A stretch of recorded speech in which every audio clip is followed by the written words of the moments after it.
Жоқ, мен бағанада мына колл-центрге қоңырау шалдым, иә. Ойбай, отыр, жаз деді. Бағанадан отырмын, жаздым, иә. Енді мен неге итеріп отыр Байқоңырға? Мына иттей жасады ғой адамда. Адам, мына 26-60 кет бізден дейді, Байқоңырға кет дейді. Мен тұратын жерім осы жер. Маған тұратын жеріне барып жаз деген. Иттей жасады ғой, мына өлетін болдым ғой, иә. Адресің қандай адресің? Республика 10.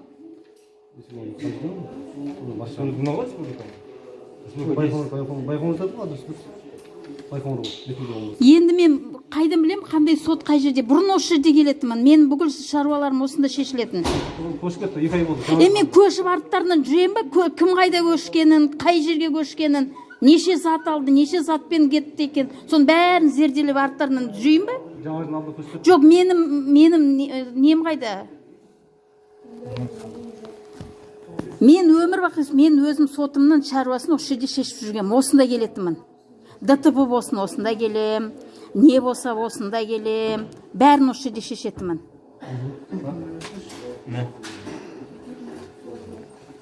Қанша уақытым кетті па? Байқоңыр, республика болса Байқоңыр қарайды точно. Мен ана жол салық комитетінде іздеп, анау неге Евразия жақты 5 сағат іздедім, осы шіркеудің жанында. Мына жерге көшіп кетті балалар үйіне. Кім кетті ғана?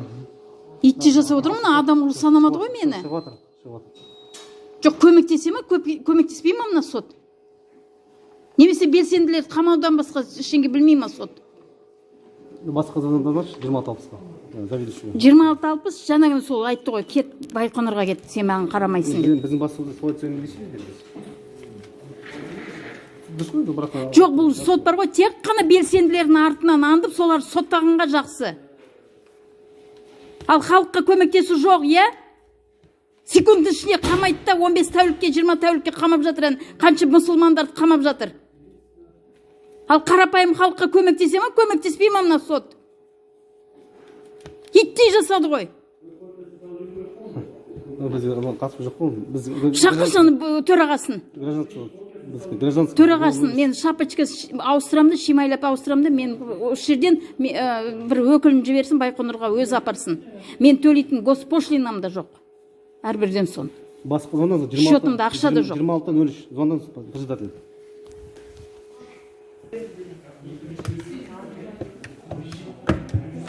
Бастық па 26-13?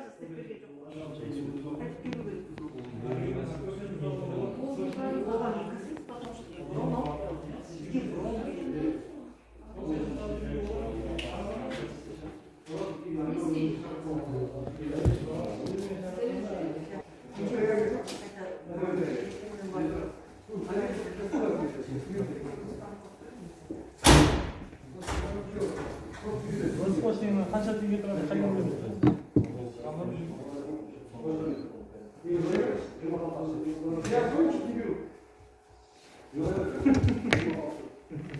Жиырма 26-03 алмайды.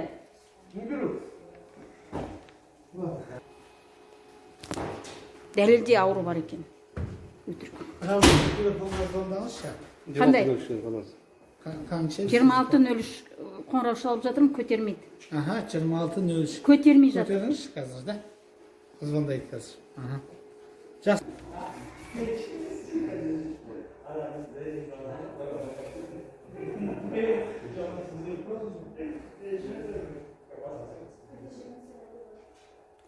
Ана бастығын берші маған.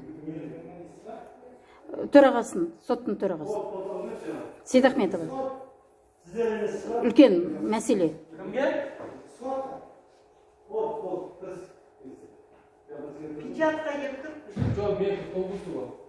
Ұялы телефонмен сөйлесейін ба? 775 327 03 86. Қайсында білмеймін, тағы да екінші нөмір жазбашы. Қайсында екен білмеймін. Шатас 708.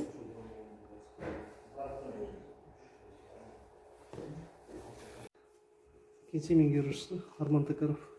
Ал Арман, мен бүкіл шаруаларымды бұрын осы жерден шешетім, ДТП болсын, не болсын, осында шақырып, осы жерде арыздасып сөйтіп жүретінмін.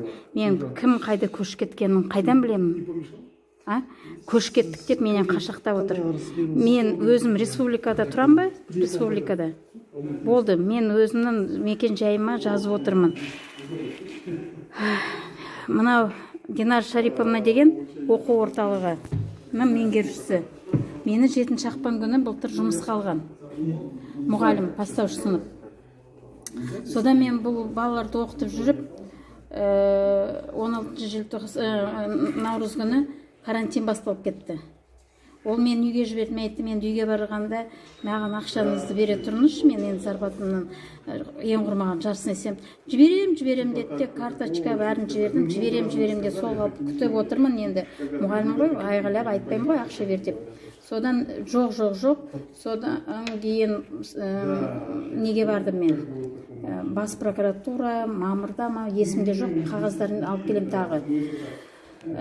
Бас прокуратура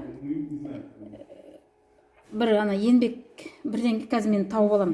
Еңбек қорғау ма, бірдеңкеге жіберді, сол қарастырады деді. Ол қарастырып, тәте, біз ол Динар Шариповнаға қоңырау шалдық, сізді жұмыс істеді деп растап отыр, төлейм деп айтты деді. Сол кісілерге айтқан төлейм деп. Жарайды деп тағы күтіп отырмын. Әлі күтем, жаз болды. Содан өзі арасында төлейм мен, Зубайда апай, 65 мың ғой, бере салмайсыз ба? Енді карточкама лақтыра салмайсыз ба? Мен сізге бердім ғой карточканы. Төлейм мен, сол өзінің күйеуі министерствода істейді. Немесе мен ол кісі арандатып, мен ана жерде ақ ит, көк ит шығып аузынан, оны мен сонген жаман балағаттап ұрсам екен, ол мені жазбаса екен, сонген ол емес, мен берсе екен деп мүмкін солай жасады ма? Үнемі маған қоңырау шалады, бірақ та мен жарайды деп үндемеймін. Ұрыспаймын да, жаман сөз айтпаймын. Жарайды, Динар Шариповна, төлеңіз жақсы, жарайды деп сөйтіп қоштасатынбыз. Содан мен енді қой, бұл кісі төлейтін түрі жоқ дедім де, ЭЦП арқылы арыз жазғамын. Ол арыз әні келеді, міне келеді деп күтіп отырмын ғой. Енді оның жауабын мен білмем қай жерге кіруін, енді біз оны іштей оқыған жоқпыз. Ол ЭЦП деген не екен, мынау арыз жазу, оның бәрін енді сендер өздерің қолдан жасап отырсыңдар ғой, коронавирусты, өтірік коронавирус.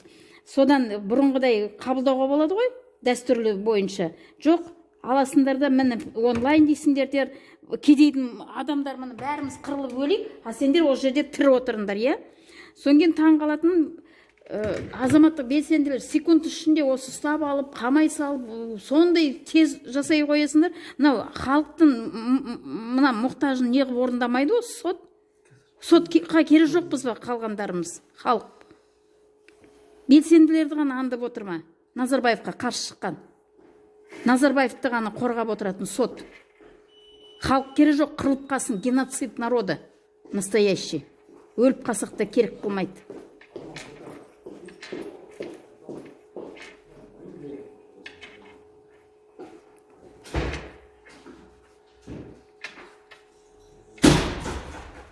Күйеуім министерствода істейді, деді Динара Шариповна. Кабинетінде Назарбаевтың портреті тұр. Мен айттым, балаларды алдамай, қазір Тоқаев қой президент, мынау портрет шешейік десе, жоқ, Зубайда апай, шешемін ғой өзім деді, сол қалпы шешпеді.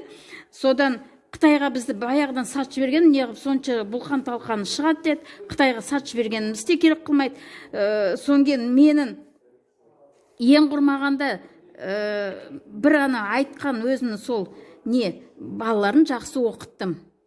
Керемет оқытып жүрмін. 25 баланы мойныма асып қойды. Орысша, қазақша, екі тілде бірдей оқытып отырдым.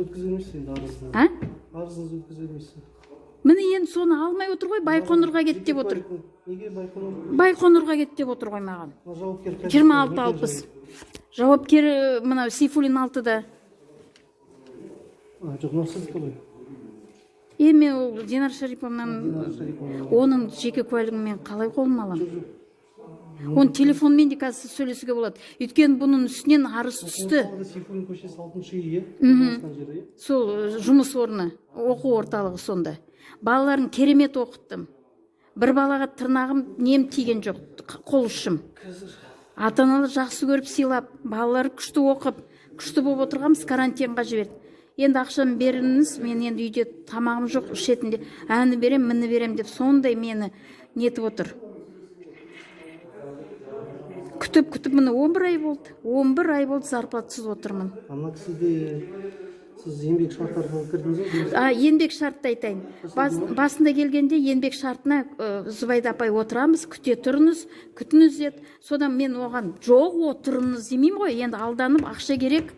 Апай, сіз маған ұнайсыз, жүре беріңіз, жұмысын істей беріңіз, мен сізбен міндетті түрде отырам, сіз маған ұнайсыз, я вас очень уважаю, я вас люблю, вы такая замечательная учительница, екі тілді қалай меңгересіз, күшті мықты мұғалімсіз деп мені күнде мақтап, осылай уақыт созып жүріп алды. Жауапкер мекен-жай біздің не болды?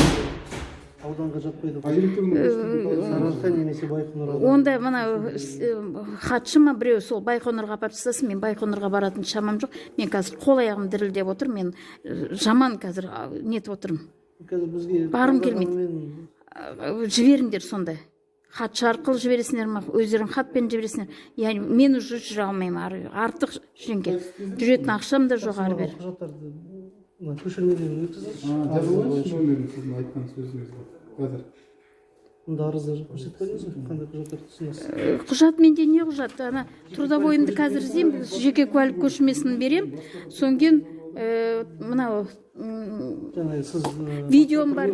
Бас прокуратура шағымданған туралы. Ол да бар. Ол бар, соның бәрін жинап алып келем. Мынаны ең құрмағанда ала тұрыңдар. Ертең бәрін жинаймын да алып келем тағы да. Құжат. Мынаны ала тұрыңыздар, Байқоңырға қоңырау шала беріңіз. Жоқ боп тұр сол.